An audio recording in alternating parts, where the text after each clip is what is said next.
Hey everyone, so welcome to the actual part one, if you bothered to watch part zero. Yeah, it is day minus 20 or somewhere around there. I'll probably work it out later when I'm working out what to call the video. Um, so yeah, about 20 days until I go under the knife, I think.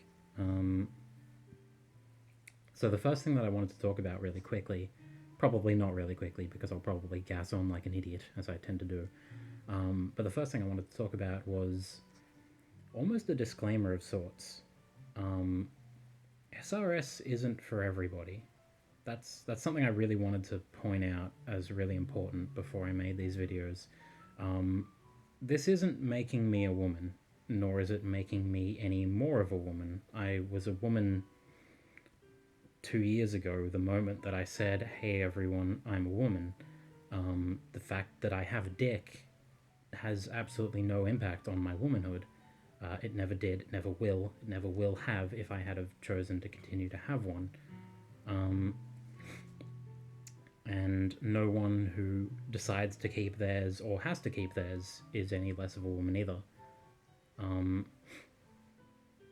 so, one of the things I wanted to talk about here is basically why I decided to get SRS and what kind of people should also decide to have SRS or what people should double think whether they get SRS or not.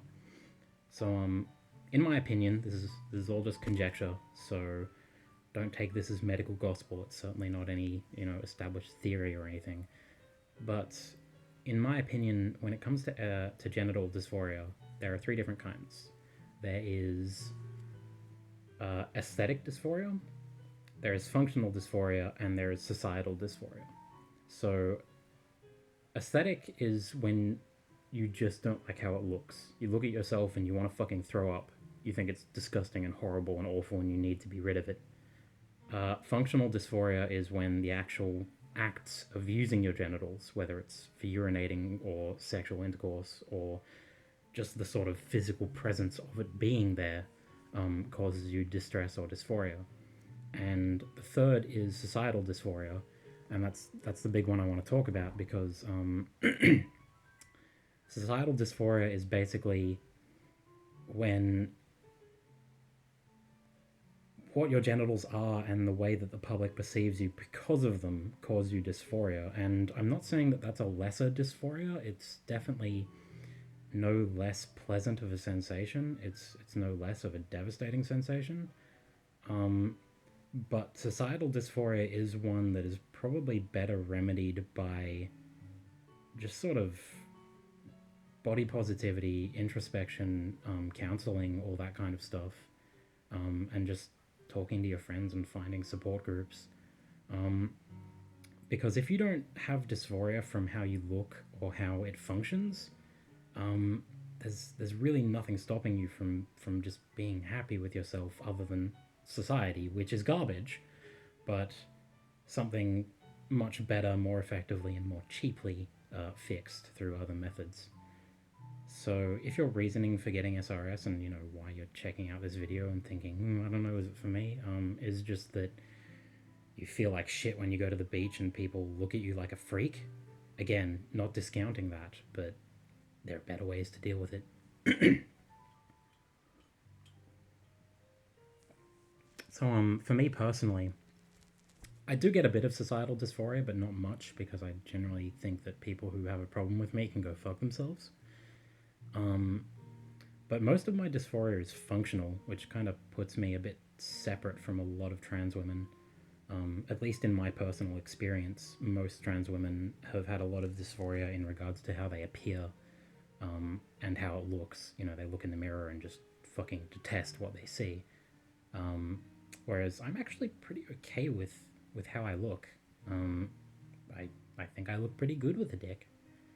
Um, so that was a bit of a weird thing to have to think about. I first got the opportunity to do SRS, and it's like, I don't know, I don't have the same issues with my junk as most trans women do. Is this really the right thing for me?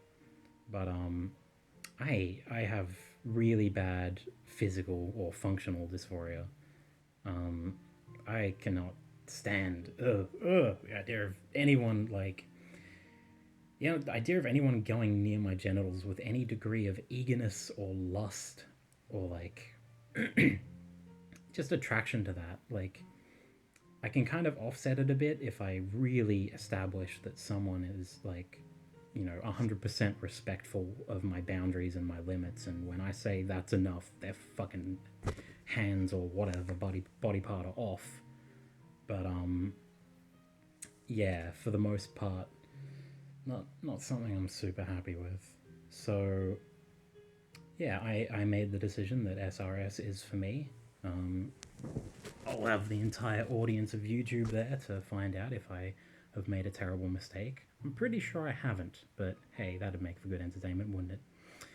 Um, so yeah, that's my personal reasoning, putting that out there, because there are probably other trans women like me who feel a little bit guilty or unsure just because their narrative isn't the same as most other trans women. But yeah, I came to the conclusion that yeah, I'm physically happy with it, but I'm pretty sure I'll look just as good with a strap on as I do with a dick, with an organic dick.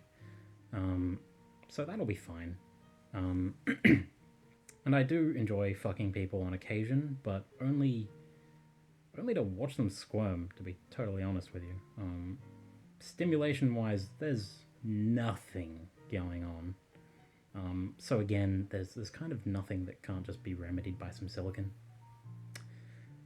Um, and the other thing that I wanted to talk about in this video was going off HRT.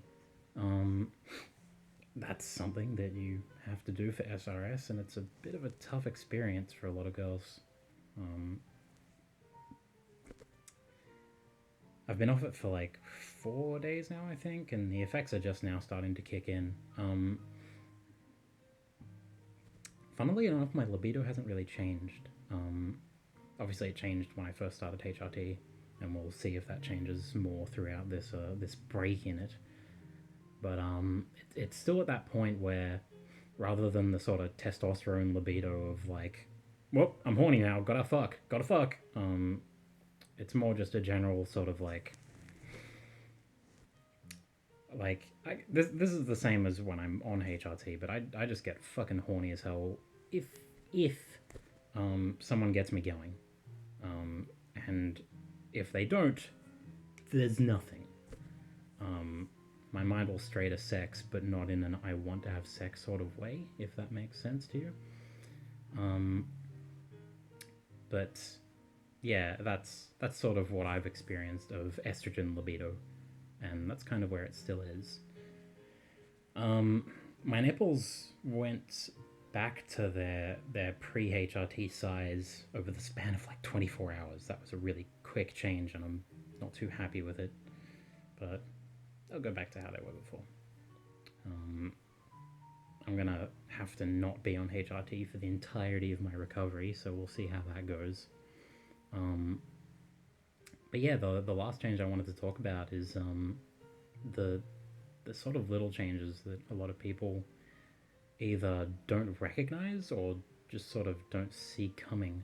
In my case, I've been just angry. I mean, I'm always a pretty fiery person. I'm always a bit on the scrappy side, but after getting back on T, just been much much more quick to get aggravated at someone. And thankfully not in any sort of uncontrollable, like, angry at the people that I love sort of way. But a couple of people have crossed me or my loved ones over the last 2 days, and my reaction has been a very quick, like, I want to tear this person apart. Um, so it's not pleasant. I don't like tea. I mean, I feel like that's pretty established. I mean, obviously, I don't like testosterone since I went to such enormous lengths to get it out of my body. But yeah, it's one of those changes that you don't really either you don't expect or you don't think about, and it's just not nice. It's just not nice to think that.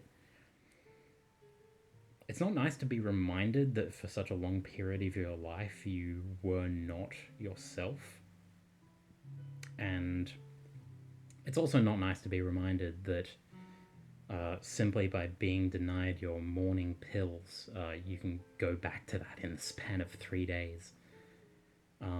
So yeah, I guess for anyone taking up this journey, don't think of stopping HRT purely as like, oh no, if I do it for a month, then I'll get some more body hair and my boobs will start to shrink a little bit and stuff like that. Like those are the big changes, and they're gonna suck. Make no doubt about it. They're not gonna be fun, but don't let the small stuff catch you off guard.